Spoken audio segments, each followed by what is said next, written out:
Hare Krishna, welcome everyone. We are on our study of the Śrīmad Bhāgavatam, first canto, chapter 2, text number 19. This is Divinity and Divine Service chapter, and we are working our way through incrementally through the different stages of bhakti. First stage is, who knows? Who remembers the word? Shraddha. Shraddha. If you're watching on Facebook, feel free to send a text message and we can give you a Zoom link. Or, just watch along. So first stage is Shraddha, this initial interest, initial faith, initial willingness to participate. Doesn't mean like a kind of blind faith, but it just means an ability to kind of investigate and participate. And that further develops into desire to associate with those who are spiritual practitioners, that's sadhu sangha. And with that sadhu sangha, the one develops a desire to engage in spiritual activities themselves. So they engage in what is called bhajana kriya. And by the practice of bhajan, then anartha nivritti syat, then the unwanted things in the heart start to become purified. Like we say, Cheto Darpana Marjanam. So you have initial interest, start to spend time with spiritual practitioners, Shraddha, Sadhusanga, then Bhajana Kriya, spiritual activities. Then the unwanted things in the heart begin to be eradicated. And that process is a continuous process. And then Nishta means that although these unwanted things are in the heart, they barely have any effect on the person. So the person becomes fixed. That practically most of their, basically 4 things that are holding one's back: the effects of bad karma, the effects of good karma, the effects of aparad, and the effects of mistakes in bhakti, which are not at the level of aparad. And so these first 2 really get burnt up very quickly at the beginning stages. And the later 2 are more slowly burnt up. The mistakes one, that's all resolved within this stage, this anartha nivritti shat, up until the point of nishta, where one becomes fixed. That person no longer is performing those mistakes. Let's look, what are those mistakes? Desire for worldly gain, adoration, pratishtha. That might be, so that's on the anartha nivritti. It's almost completely destroyed there. And the offenses, those things are gradually, let's see, we have a little form here. Bhakti, desire for wealth, parshi, nishta, and then ruchi, those things are completely destroyed at ruchi. Absolute, it says. All right, so let's open up the verse. Get out of this Facebook. How is everyone doing? Happy birthday, Carmen. Thank you for joining us on your birthday. Thank you. I'm doing good. Any special plans? Anything to do with the family today? I know my other sister's gonna come and she's gonna make something, which I don't know what she's gonna make. And then she said afterwards, her and Steph will take me somewhere, but I have no idea where that is. Nice. And Dana K, how are you doing? Doing well, doing well. Happy to be here. What, say that again? Happy to be here. Happy to be here. Happy to be here. Nice. I think you were there in the Bhagavatam class in the morning too, isn't it? Yes, that was such a good class. Oh my goodness, so good. We're hearing all the insults towards Krishna, or even Krishna saying insults, but we understand all these things can be understood in a positive manner. Like Krishna, how does Krishna have nothing? Do you remember the answer for that one? How does he have nothing? If you know on Facebook, let us know. How does Krishna have nothing?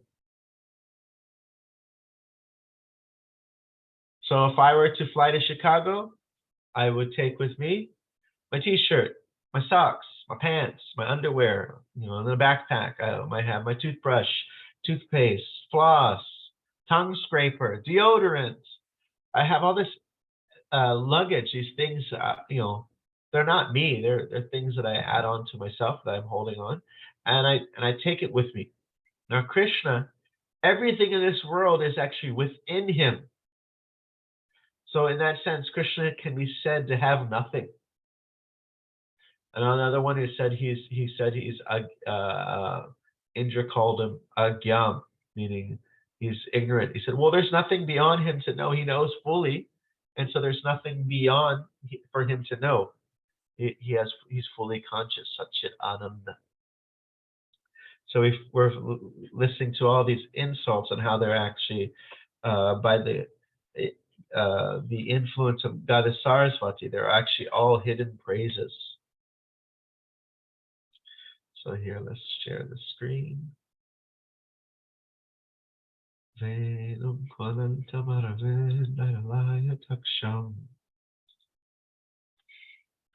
All right, so we're on verse 19, and verse 9, we just finished Nishta. And if you see here, Nishta, it means we pass over. We only did a little bit of this. We didn't really cover these too much, but you pass over laya, drowsiness. One feels a little drowsy in Śrīmad Bhāgavatam class, but then feels awake when there's some, Netflix drama or something like that. One is under the influence of laya, meaning they don't have sufficient attraction yet. And we're feeling a little drowsy when it comes to spiritual things. As in the Bhagavatam first canto, Krishna's incarnations are given. His Matsya, Kurma, Varaha, all these different incarnations. But our incarnation is also there. It's described that our incarnation is Manda Sumanda Matayo Madda Bhaga Upadrutaha. That we're lazy, we're misguided, we're misfortunate, and we're disturbed. So this is the people of Kali Yuga. So we find ourselves usually a little bit lazy because of drowsiness, distraction, incompetence, contaminated consciousness, and taste, rasas, svada, taste for mundane pleasure. So we have great, seriousness and interest when it comes to in material enjoyment. Like if you imagine the type of austerities that some of these musicians and talented folks like Michael Jackson, we know that he did a lot of hard work when in his youth, like to his dancing career, his music, such hard work. But if that same seriousness and attention was focused on how can I become a greater lover of God, you could have been maybe a sadhu. But when it comes to material things, we become very, very serious, very, very motivated. And when it comes to spiritual things, we're a little manda, slow. Like the name Amanda, Amanda means sharp, quick. So Manda means slow. So we're a little drowsy, distracted, incompetent when it comes to spiritual life. So this is the last 5 obstacles before we come to the stage of Nishta, unshakable resolve. And so there's certain qualities that begin to manifest. Anukuya, kindness, kripa, mercy, kshama, forgiveness, satya, truthfulness. And so we will see. Let's look at the Tada rajas tamo bhava. If you see, we're looking at the verse here. Kama loba dayaschaye cheta eter anavidham stitham sattve prasidate So lower modes disappear. So what are the modes of nature, Carmen? Dang it, everything came out of my head. Look at the The verse. modes Look at of the verse. nature, it's Tada. Rajas tamo bhava. yes. The lower modes is like ignorance, lust. Those are, I remember those like from memory. And Yeah. then Yeah, so you have rajas. Rajas is like generally like we have like a lot of self-help material, and it says, you know, don't be lazy. Work hard. Build your empire. Have some positive affirmations and be successful. You know, so that's rajas. A little bit you know, also with rajas comes also more the element of attachment, really hankering, and then with hankering comes leads into tamas, leads into anger, destruction. When you, because the way the world works is that you hanker for something, and either you get it, and what happens? You get greed, you desire more, you get more rajas, or you get it and you get some curiosity, some frustration. It didn't do what it was meant to do, or you don't get it and you're frustrated, or you're lamenting. So hankering and lamentation. So the effects of the lower modes of passion and ignorance, lust and desire, hankering disappear from the heart. Tada rajas tamom bhava, kama lobha dayaschaye. So this is at this stage. This is when the person actually has ruchi, taste. The heart is no longer pierced by the sense objects due to a lack of taste for material objects. Spiritual taste arises, and then it is leading to asakti. The mind is unaffected due to being established in goodness, and one becomes completely happy.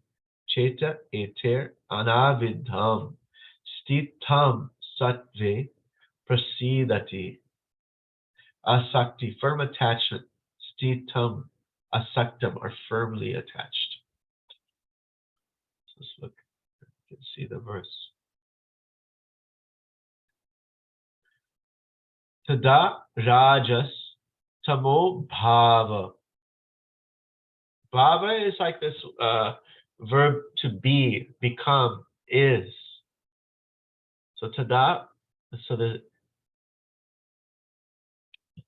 tada rajas tamo bhava, kama lobha. Lobha, desire and hankering, lust and desire and hankering.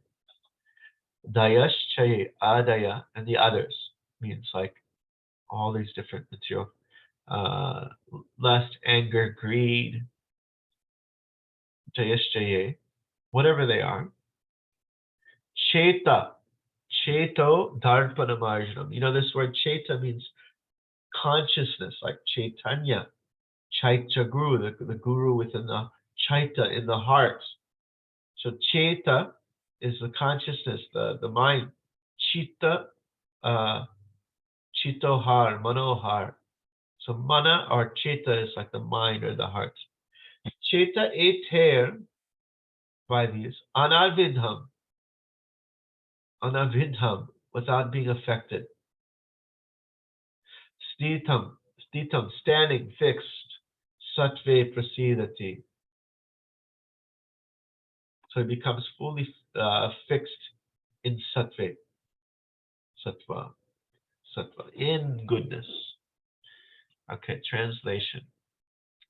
As soon as irrevocable loving devotional service is established in the heart, the effects of nature's modes of passion and ignorance, such as lust, desire, and hankering, disappear from the heart. Then the pure devotee is established in goodness, and he becomes completely happy. So he becomes well situated in sattva, and this sattva becomes more and more purified to become Shuddha Sattva. So we'll look at the purport. A living being in his normal constitutional position is fully satisfied in spiritual bliss. This state is called Brahma Bhuta, or Atmananda, or the state of self-satisfaction. This self-satisfaction is not like the satisfaction of the inactive fool. So in the Bhagavatam, it is said that there are two types of people that can be happy in this world: the fool and the sadhu, the saint. And everyone in between is a little miserable. So this is not the fool's happiness. Whether the self-satisfied Atmanandi is transcendental to the material state, whereas, the inactive fool is in a state of foolish ignorance, whereas the self-satisfied Atmanandi is transcendental to the material state of existence. This stage of perfection is attained as soon as one is fixed in irrevocable devotional service. Devotional service is not inactivity, but the unalloyed activity of the soul. The soul's activity becomes adulterated in contact with matter, and as such, the disease activities are expressed in the form of lust, desire, hankering, inactivity, foolishness, and sleep. The effects of devotional service becomes manifest by complete elimination of these effects of passion and ignorance. The devotee is fixed at once in the mode of goodness, and he makes further progress to rise to the position of Vasudeva, or the state of unmixed sattva, or Shuddha sattva. Only in this Shuddha sattva state can one always see Krishna face to face by the dint of pure affection for the Lord. So how can someone enter fire? Any guess? How can someone enter fire?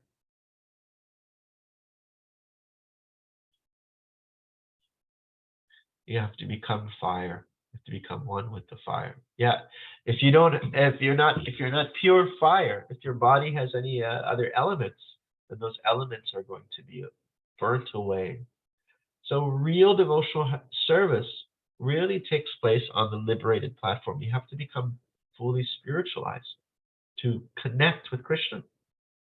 Like we were listening to this morning class, we were talking about the insults of Lord Indra. He was saying, Vachalam Balisham Stabdam. Why are you listening to this foolish child, this talkative child?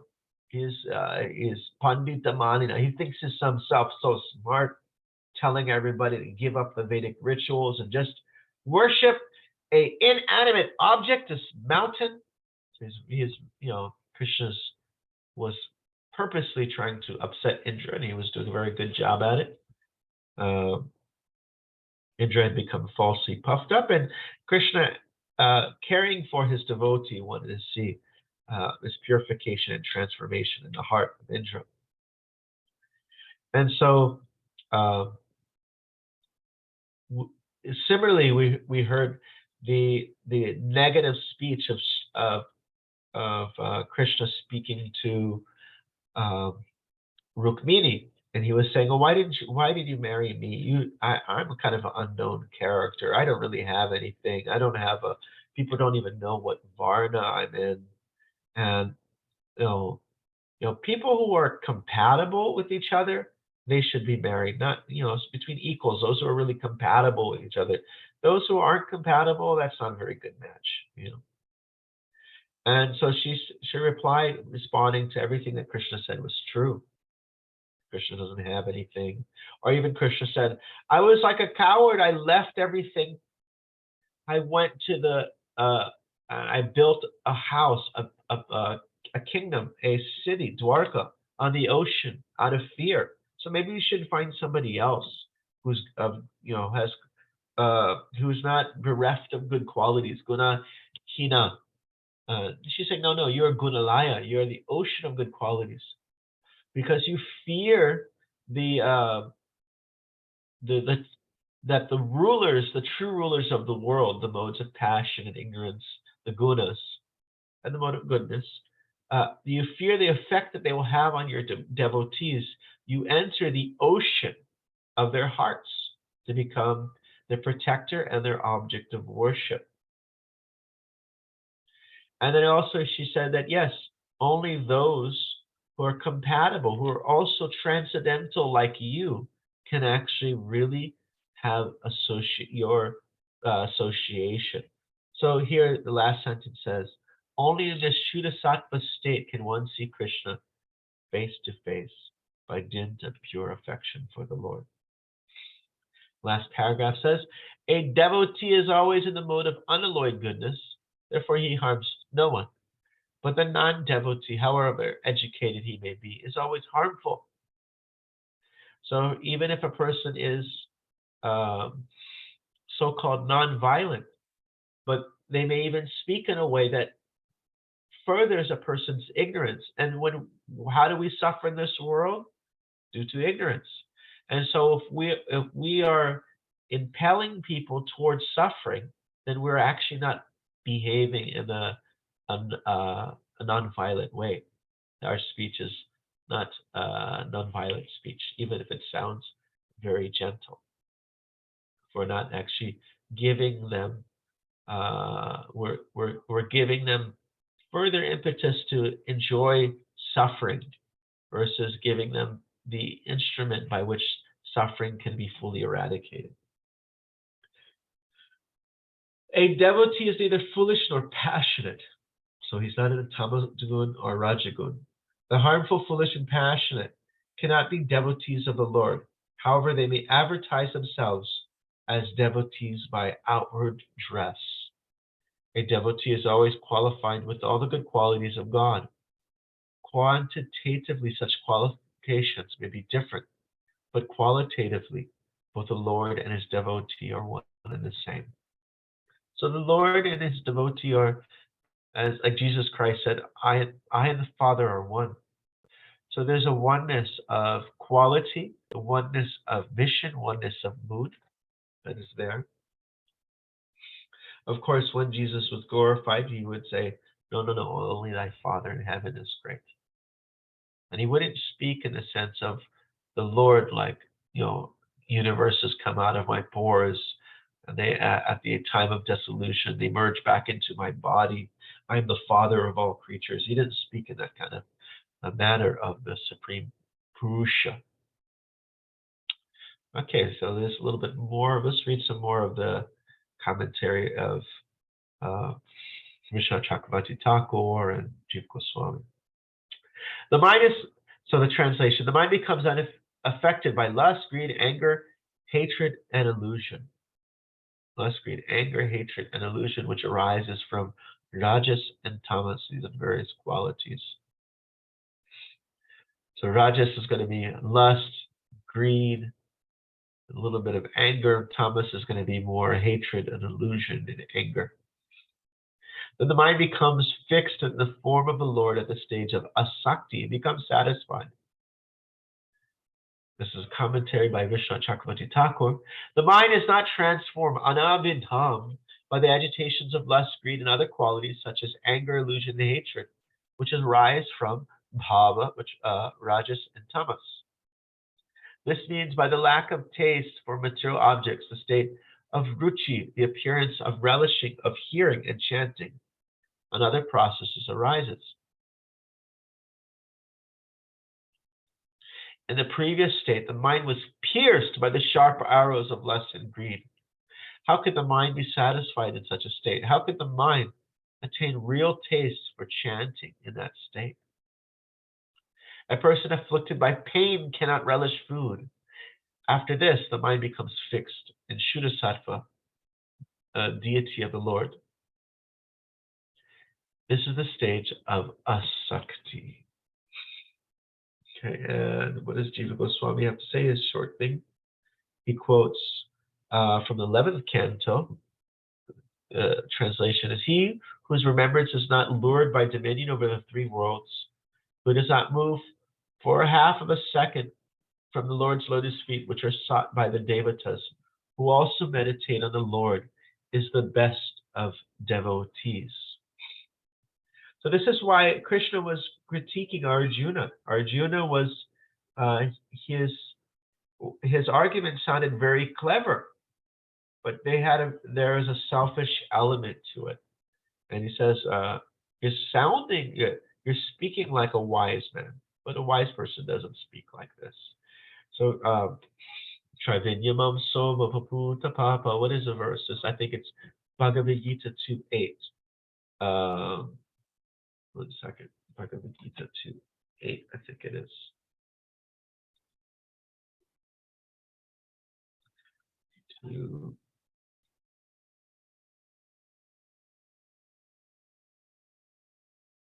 Nahi prapashami mama panujad yochoshanam uchoshanam indriyanam avapya bhumavya sapatnam redham rajam suranam apichadipatyam.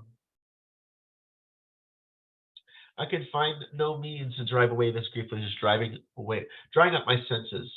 I'll not be able to spell it, even if I win a prosperous, unrivaled kingdom on earth with sovereignty like the demigods in heaven.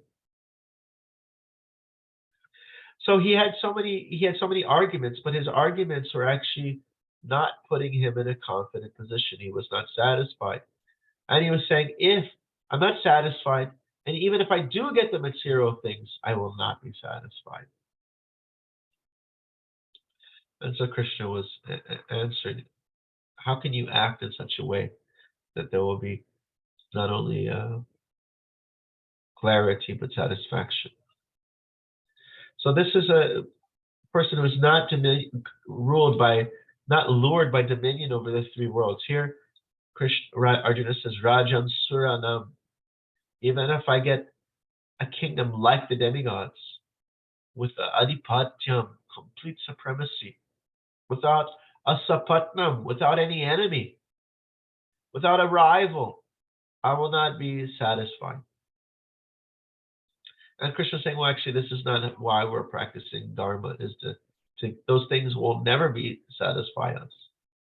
It's not just the pain of the loss of the relatives. Those things actually cannot bring satisfaction. By the destruction of all desires, when hearts becomes merged in Suddha Sattva, and it is thus suitable for direct perception. Sakshatkara. This is Sakshat means Sakshat. Sakshatkara. Sakshatkara means you see the Lord. The mind uncontaminated by Rajas and Tamas, by Kama and Lobha, becomes situated in Suddha Sattva and is satisfied.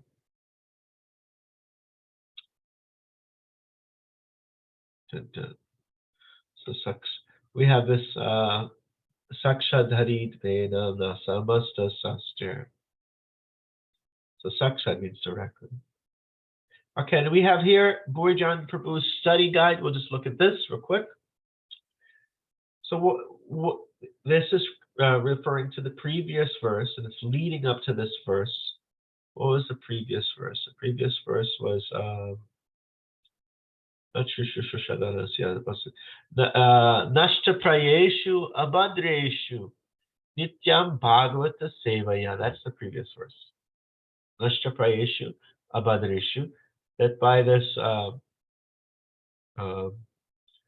this Bhagavat Sevaya and Bhagavata Sevaya, this connection of service to Krishna, service to his devotees, and hearing and chanting, all these unwanted things become practically almost completely eradicated from the heart. And so then what happens at that stage of Nishta, when they're very fixed, Naishtiki? And so that what this verse is answering is that they no longer, even the modes of passion and ignorance don't have a pull on them, even though there might be still present within the mind. They're present in a very weak state, so they don't have actual. This is a very advanced level of devotional service. Okay, so let's read. In the depths of Krishna consciousness, in which all material desires destroy, the heart plunges into pure goodness, Shuddha Sattva. At that time, the heart is qualified to receive the Lord's direct audience, or darshana. Although the modes of nature may, to some extent, still be acting on devotees of this caliber, the modes are unable to actually influence them. Srila Prabhupada explains these effects of bhakti at this stage in the purport. And so, I think that's the previous purport, text 19. I need some reference there. I didn't put the reference. Bhagavatam 11.253 describes the purity of love of such an advanced devotee. So the lotus feet of the Lord is sought by the greatest of demigods, such as Brahma and Shiva, who had accepted the Supreme Personality of Godhead as their life and soul. A pure devotee can never forget those lotus feet in any circumstance. He will not give up the shelter even for a single moment, indeed, not even for a half moment, even in exchange for the benediction of ruling and enjoying the opulence of the entire universe. Such a devotee is considered the best of Vaishnavas.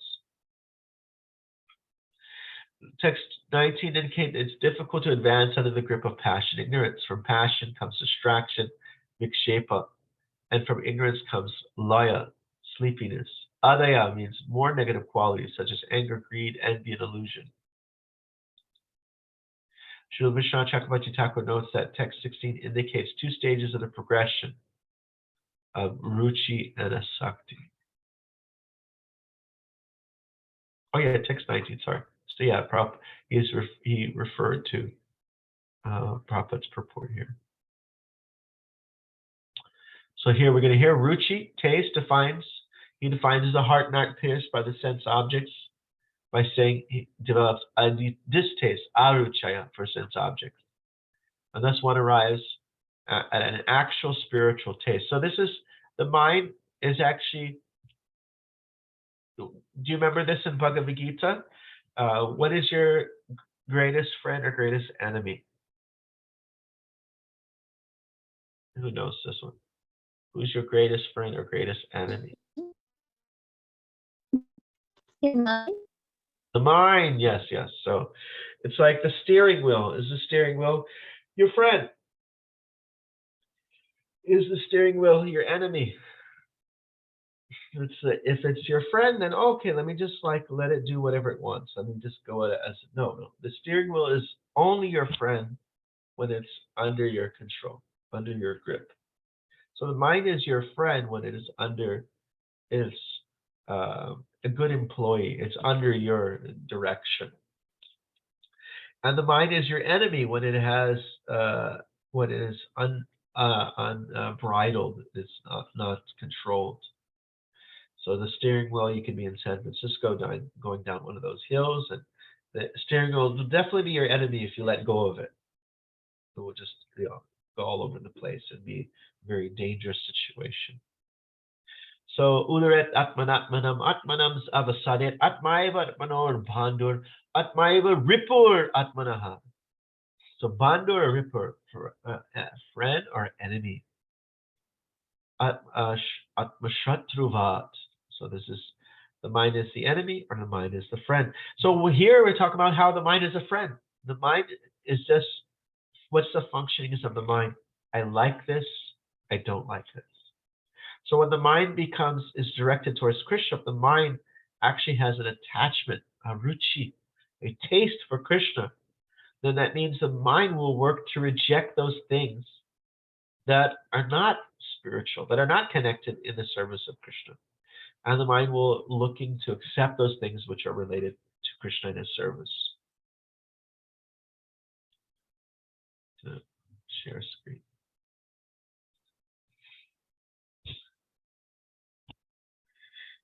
Okay, so here we go. Thus one arrives at the one's actual spiritual taste, ruchi. Although word ruchi is mentioned in Bhagavatam 1.2.16, Srila Vishwanath Chakravarti Thakur treats it as only a remote result of Guru Pradashraya, taking shelter of a guru, and Bhajaneshwar Shriya, eagerness to worship. So that's the ruchi that's there. It's not referring to the verse 16. It's not referring to the stage of ruchi, which is a highly developed stage of a deep spiritual taste. One no longer wakes up early in the morning out of a sense of duty or a sense of this is good for me or medicine, but rather I'm very eager to get away from this unconscious state of sleep, and I just want to merge into the spiritual experience of connecting to Krishna with loving chanting and hearing and such. And then asakti is different. So here, let's go see. Atasakti, then firm attachment. Vishwanath Chakravarti Thakur explains at this stage, Stitam Sattve Prasidati. Stitam, standing, fixed, means asaktam, or firmly attached. Firmly attached. There's a taste at ruchi, but this is like firmly attached and firmly attracted. One's unaffected by rajas and tamas will easily get ruchi, taste, from spiritual practice. Yet, even at the stage of ruchi, one's mind may wander. So every once in a while, the mind may be wandering a little bit, tiny bits. So at the stage of ruchi, the mind may tiny bit, 1/millionth of a second, wander towards the material pursuits, material temporary enjoyments. However, we can drive the mind back under control by the strength of our intelligence. However, this is the next stage. Asakti is different. If the mind does wander, the strength of our attraction to Krishna automatically pulls it back. So here you find the mind is going to something, and the intelligence is coming, come here, back over here. That's ruchi, where there's still sense of engaging the intelligence to pull the mind and direct it in the right way. But takes us on the stage of sakti is where the mind actually, if it does go to something, automatically it's driven back to something else. It's driven back to something Krishna, because it has already a deep sense of attraction. Thus, text 19 states, when the tada, the effects of passion, ignorance, lust, greed, and so on, no longer affect us, we become situated in goodness and feel fully happy. And then the verse 20 is going to explain what is a soul, what is a progressive soul experience after asakti. So here we can look at Bhagavad Gita, chapter 12, text number 8. Maya eva manat tatsva maya buddhim nishevaya niveshaya nivashashi maya eva ata urdhvam nashamshaya. So Baladev Vidyabhushan, I think it's Baladev Vidyabhushan, or maybe Vishwanath Chakravarti Thakur. Let me see. I have it somewhere. This is two apps. One is called Notability, and the other one is called Good Notes.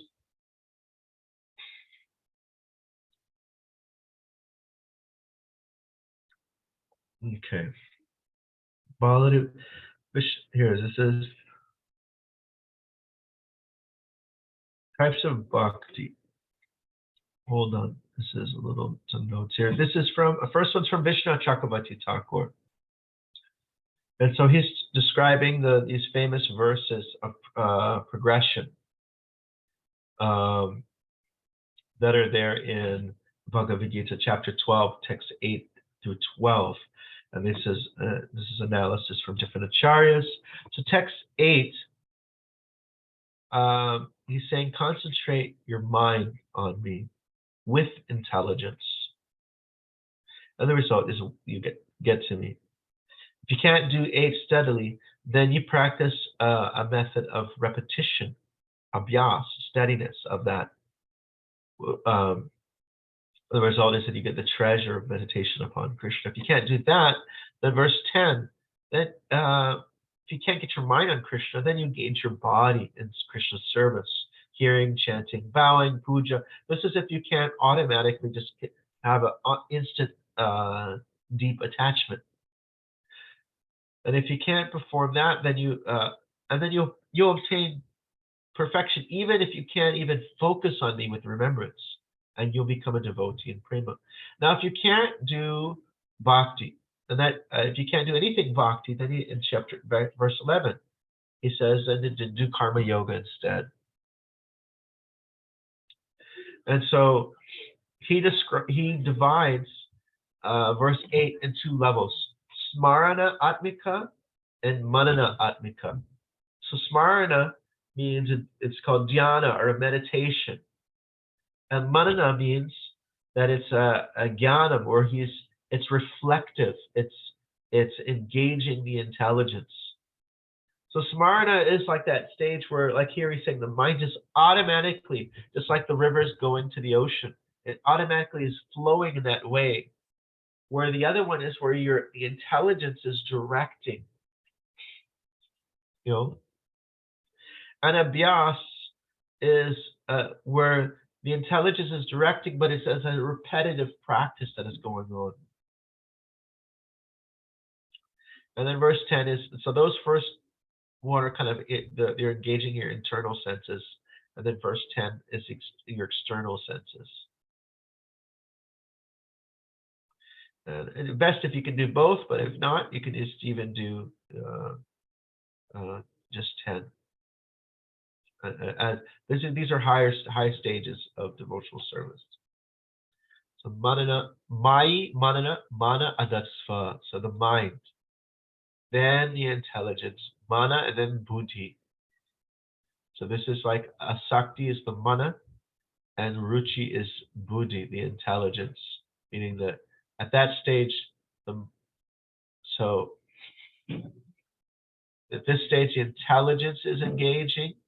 If the mind falls away, but here the mind itself already is kind of predisposed towards devotion towards Krishna, and therefore it's not even a control of our intelligence. Yeah, then it comes to asakti. See, asakti, the mind does not wander. This here is it's describing. This is ruchi. And then asakti, the mind doesn't wander. And if it does, our attraction brings it right back. The asakti, the attachment. All right. We can see some of the ruchi. Steady practice becomes propelled by its own energy. A taste devotional service vastly greater than attraction for anything else. Two types, depending on the quality of favorable elements of the environment and experiencing great pleasure from any practice of hearing and chanting. And then asakti is focus on main subject of spiritual practices, simply Krishna, rather than devotional activities themselves. So that the mind automatically withdraws from material topics. It spontaneously absorbs itself in the Lord without effort. The Lord seems almost visible or very close. It's very nice stuff, see?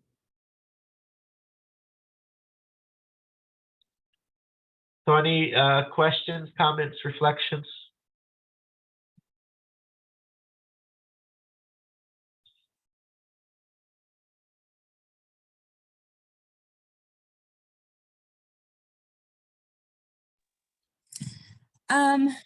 Part of the class, part of the class kind of reminded me of, like, we're asleep, but when we hear like Śrīmad Bhāgavatam class or anything spiritual, we're like moving so slow, like we're trying to wake up.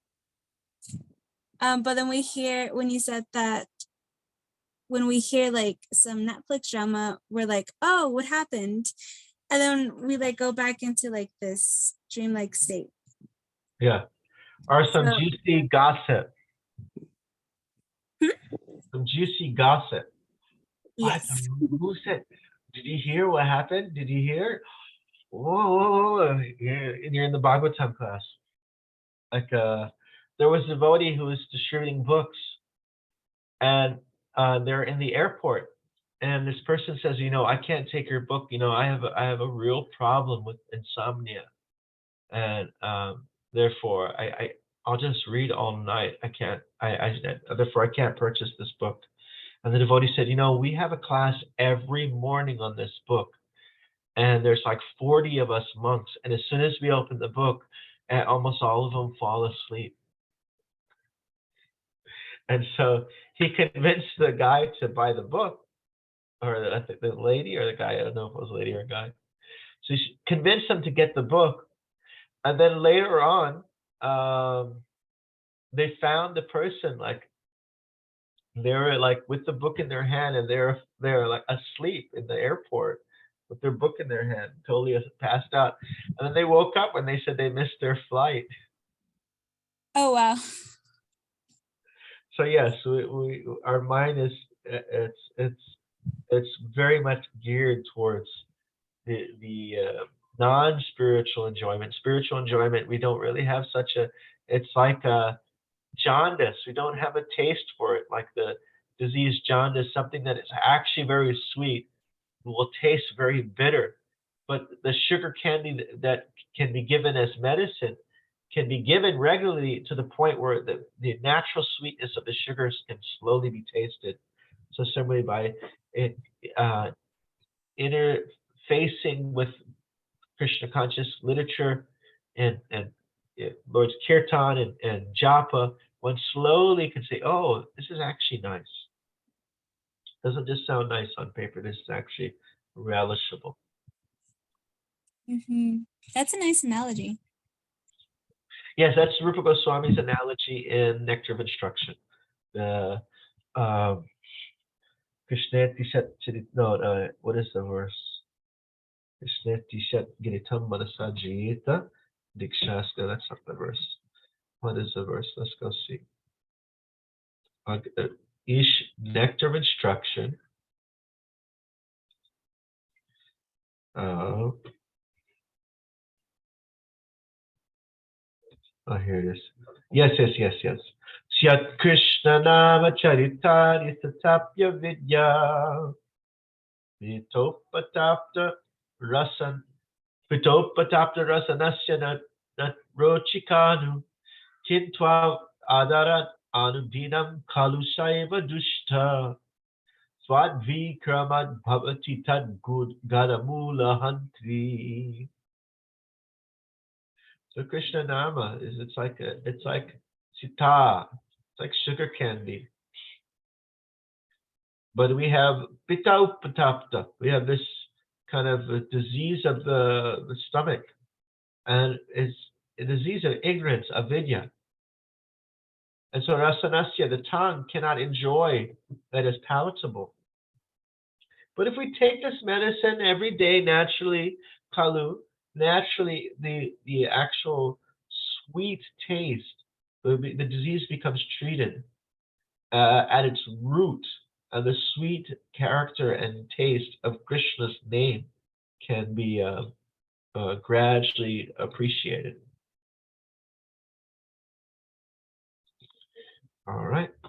Any other reflections, or we can practice our verse? Danica, any reflections? No, yes. Okay.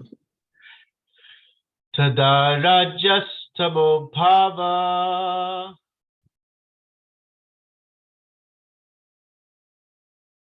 kama lobha dayaschaye tada rajastamo bhava kama lobha dayaschaye tada rajastamo bhava Kama Lobha Dayaschaye. Carmen, can you give it a reading?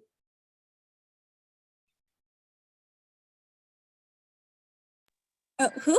You, Carmen G. Oh, okay.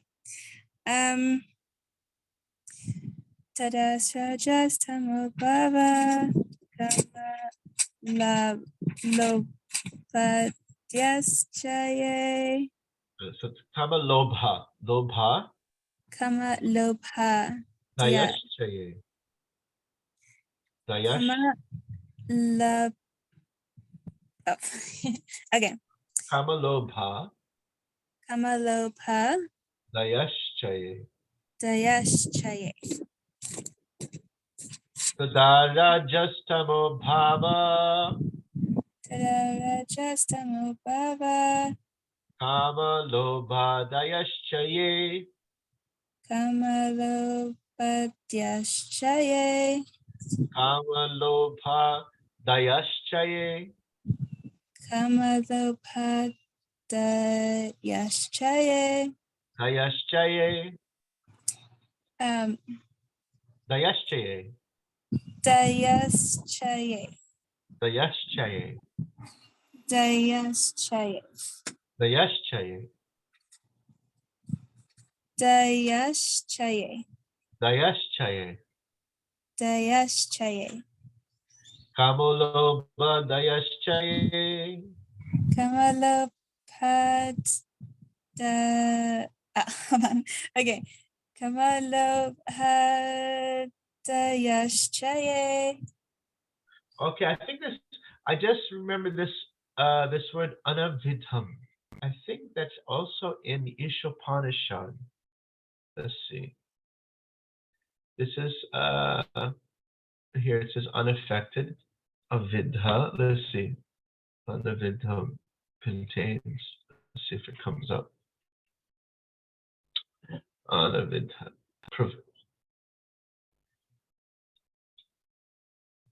Let's see. Okay, there's something like this word. Bhagavad Gita. Not Bhagavad Gita, but Ishopanishad.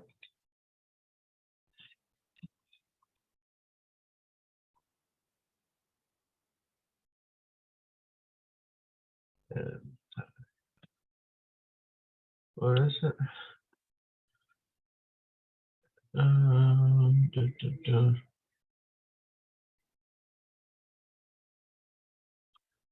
This verse says something like the Lord is prophylactic and antiseptic.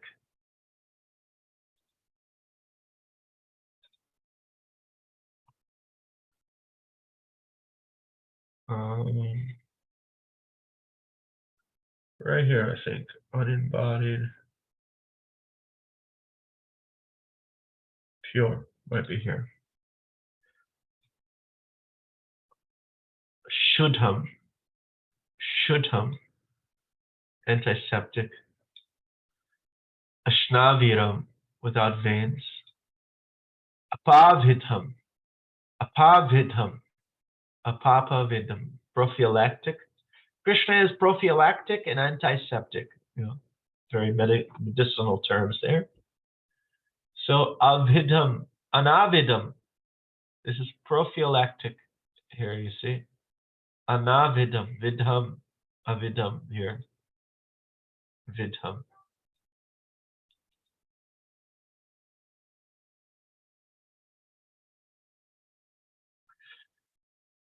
So unaffected, pure. Cheta eter anavidham. So the heart is, it's no longer affected by the piercing of desire, lust, and hankering. It disappear from the heart. Cheta eter anavidham.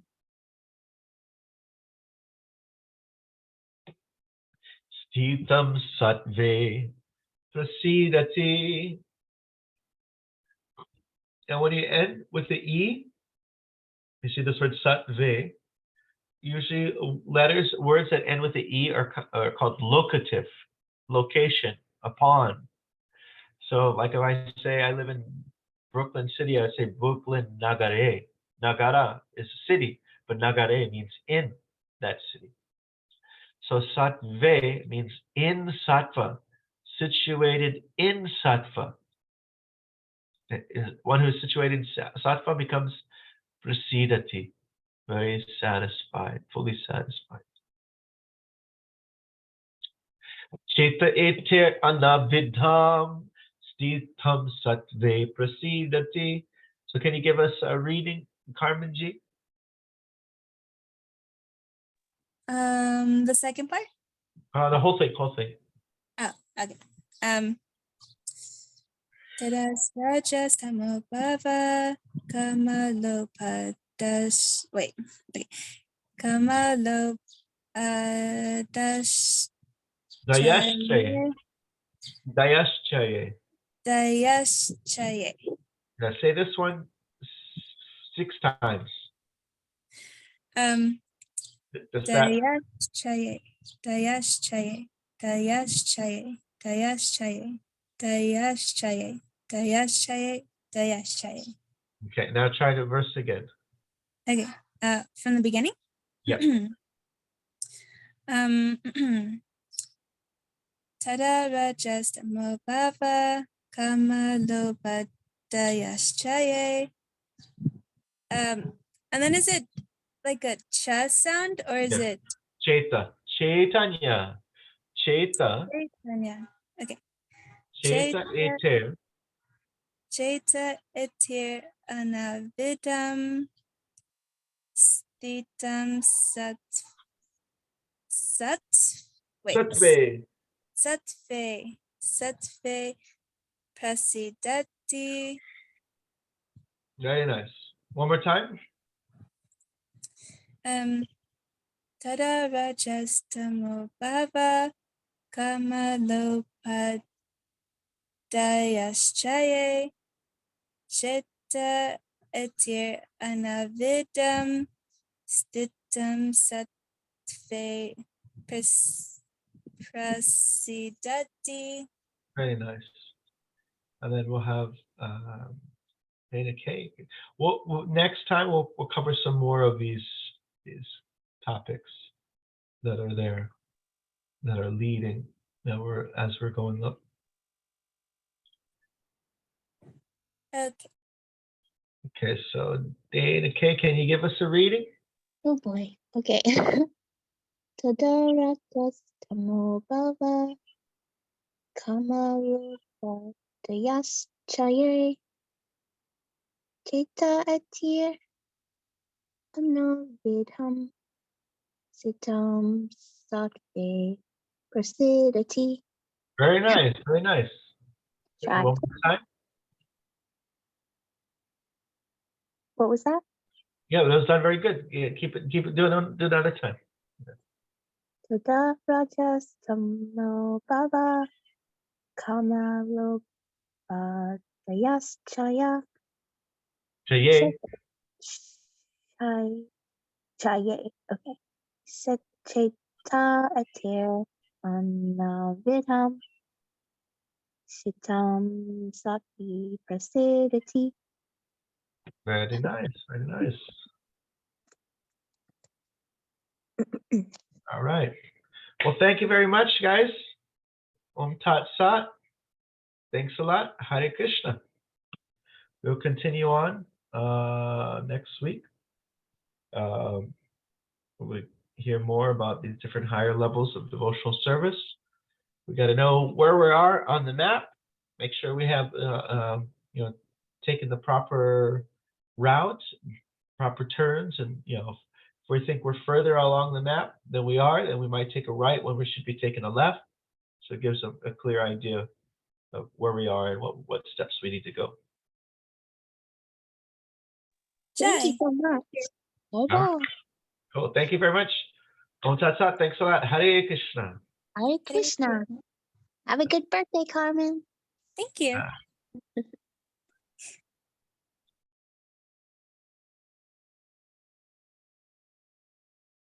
All right. See you later.